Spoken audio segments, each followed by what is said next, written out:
ধেমাজি জিলা সাঞ্জাৰী নগৰত ধেমাজি জিলাৰ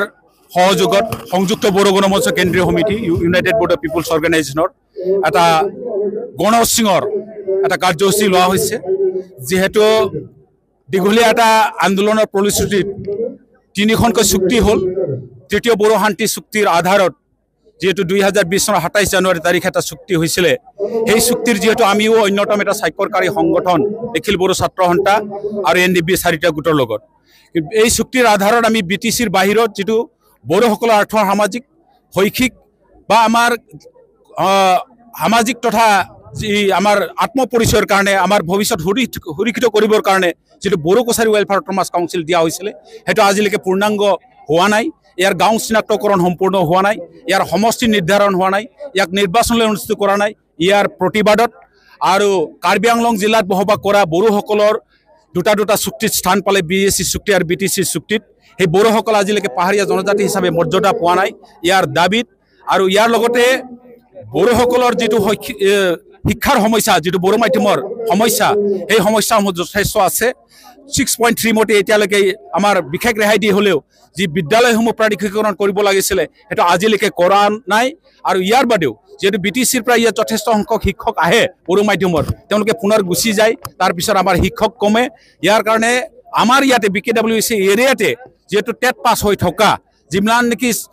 শিক্ষক আছে বড়ো মাধ্যমৰ তেওঁলোকক নিযুক্তি প্ৰদান কৰা স্পেশালি এইটো আৰু ইয়াৰ বাদেও যেটো আমি এটা বৃহৎ এটা জনসংখ্যা হয় আদিবাসী গতিকে বিভিন্ন জনগোষ্ঠীসমূহৰ নামৰ এটা ৰেজিমেন্ট আছে যেনে নাগা ৰেজিমেন্ট গোৰ্খা ৰেজিমেন্ট অন্যান্য আমাৰ মাজতো বড়োসকলৰ নামৰ এটা বড়ো ৰেজিমেন্ট গঠন কৰি দিয়াৰ দাবীত আমি এই কাৰ্যসূচী লৈছো আৰু ইয়াৰ বাদেও এটা পেকেজ আছে স্পেশাল পেকেজ যেটা আমি চুক্তি কৰিলো সেই চুক্তিৰ আধাৰত যেহেতু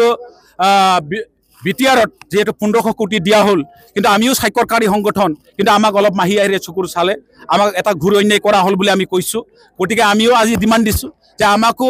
বিটিআৰৰ বাহিৰত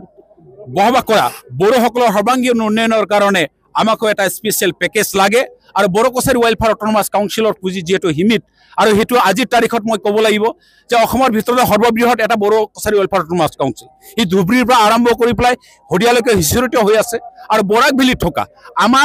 আমাৰে বংশধৰ ব্ৰু যিবিল কমিউনিটি আছে তেওঁলোকৰ সহস্ত্ৰ সংগ্ৰাম দুটা আছিল তেওঁলোকে সিজফায়াৰ হোৱাৰ পিছত আলোচনাৰ মধ্যমেদি আমাৰ বড়ো কছাৰী কাউন্সিলত তেওঁলোকক অন্তৰ্ভুক্ত কৰা হৈছে গতিকে যেটো কাউন্সিলক আমাক 13.5 কোটি টকা দিয়া হৈছে এই 13.5 কোটি দি এই ইমান ডাঙৰ কাউন্সিলত আৰু 10 লক্ষাধিক বড়ো জনসাধাৰণক সন্তুষ্ট কৰাটো সম্ভৱ নহয় গতিকে প্ৰত্যাহ্বান জনাব লগা হৈছে আমাৰ মিনিষ্টাৰ ডাঙৰীয়াৰ যেটো বড়ো কছাৰী কাউন্সিল চলাই আছে তেওঁলোকে এটা প্ৰত্যাহ্বানৰ সন্মুখীন হৈছে পুঁজি সীমিত হোৱাৰ কাৰণে তেওঁলোকে এই পুঁজিটো বৃদ্ধি কৰাৰ দাবীত আমি এই কাৰ্যসূচীটো লৈছো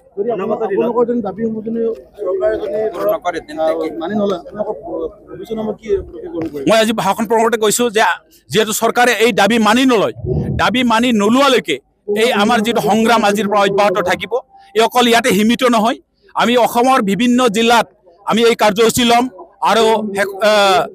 অতি সোনকালে আমি 30 সহস্ৰাধিক